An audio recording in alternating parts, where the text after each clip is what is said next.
यही है कड़वा सच। एक मध्यम उम्र की संभ्रांता महिला बेंगलोर के अपोलो हॉस्पिटल में ऑपरेशन थिएटर के बाहर बड़ी बेचैनी से इधर उधर घूम रही थी। उसकी आंखें नम थीं, शायद पैरों में दर्द की वजह से ठीक से चल भी नहीं पा रही थी। मैं भी ऑपरेशन थिएटर के बाहर बैठी भगवान का स्मरण कर रही थी, क्योंकि अंदर मेरे पति का हार्ट सर्जरी हो रही थी। एकाएक वह महिला मेरे पास बैठकर जोर जोर से रोने लगी। मैंने उन्हें दिलासा देते हुए पूछा, आपका कौन एडमिट है? तो रोते रोते उन्होंने बताया कि मेरे पति को गले का कैंसर था। कीमोथेरेपी के बाद आराम भी होने लगा था, पर उन्होंने सिगरेट पीना नहीं छोड़ा, इसलिए उनके फेफड़े भी रोगग्रस्त हो गए। आज जब मैं उनको चेकअप के लिए लाई तो डॉक्टर गिरीश ने बताया कि यह उनकी अंतिम स्टेज है। आप जितनी जल्दी हो सके अपने नज़दीकी लोगों को बुला दीजिए, कभी भी कुछ भी हो सकता है।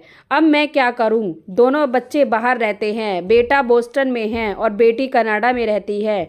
दोनों को फ़ोन द्वारा सारी बात बता दी है, पर दोनों को ही पहुंचने में 3 से 4 दिन लग सकते हैं। अब मैं अकेली औरत क्या करूं? कैसे करूं? कुछ समझ नहीं आ रहा। तभी डॉक्टर कह रहे हैं कि आपके पास मुश्किल से कुछ घंटों का ही समय है। आज मुझे समझ आ रहा है कि सच कितना कड़वा होता है। एक समय था जब मैं सबको बड़े गर्व से कहती थी कि मेरा बेटा अमेरिका में है और बेटी कनाडा में है, जबकि सभी मित्र आदि कहते थे कि बुढ़ापे में बच्चों को अपने आसपास ही रखना चाहिए। तब मुझे उन सब की बातें बुरी लगती थीं।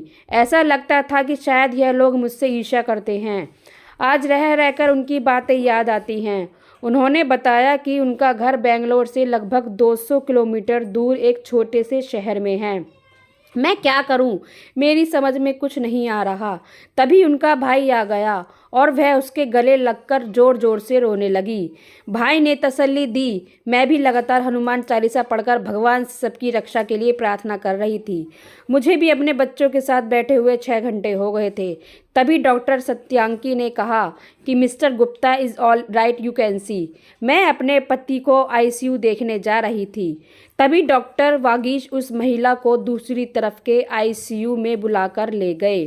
थोड़ी देर जब मैं बाहर आई तब वह भी बाहर अपने बच्चों को याद करके रो रही थी। उनके पति की मृत्यु हो चुकी थी। उनका भाई साथ में था, वह सबको फ़ोन लगा रहा था। उन्होंने बताया दोनों बच्चे परसों सुबह पहुंचेंगे। वह लोग पिता को नहीं मिल सकेंगे। मैंने उन्हें गले लगाकर सांत्वना दी। आज उन्हें कड़वे सच का एहसास हो रहा था कि काश मैं अपने बच्चों को विदेशों में ना भेजती। मेरे जीवन का सहारा मेरे साथ होता। दुख की घड़ी में मैं अकेली ना होती।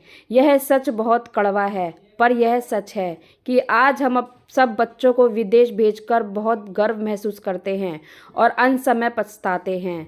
इससे सीख लेकर हम सबको अपने बच्चों को अपने पास अपने भारत देश में रखना चाहिए, क्योंकि पता नहीं कब आपको आपके बच्चों की ज़रूरत पड़ जाए और हम चाह कर भी कुछ नहीं कर सकते।